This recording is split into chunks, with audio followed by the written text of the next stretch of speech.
This time we're going to go backwards and we're going to take these algebraic equations and try to write them out using words.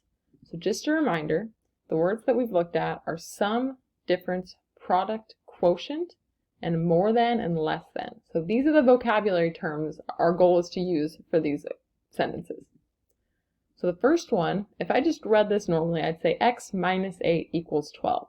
But trying to use the vocab words, you could try to use less than, but personally less than confuses me, so I would prefer difference. So difference is nice is because it just goes in order. So if I use the difference, I could say the difference of x and 8 is 12.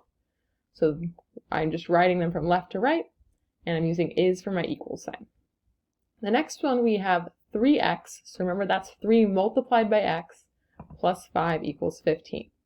So if I'm trying to use the vocabulary words, I could say 5 more than the product of 3 and x is 15. So we've got the 5 more than, so the 5 is being added, and then the product is of 3 and x. So remember, when you have the number and the variable touching, that's multiplying, so make sure you indicate that in your sentence. For the final one, it's a little bit more confusing because we've got the dividing. Personally, the way I chose to write it is the quotient of 2 more than x and 5 is 10. So the quotient part is indicating we've got the 2 more than x is all being divided by the 5. And then is for the equals 10.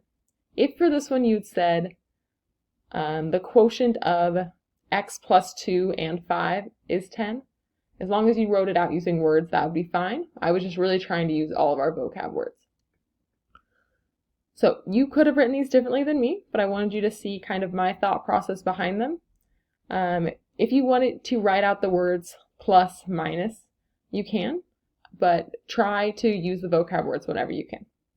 So why don't you guys try out the next activity, and we will keep going.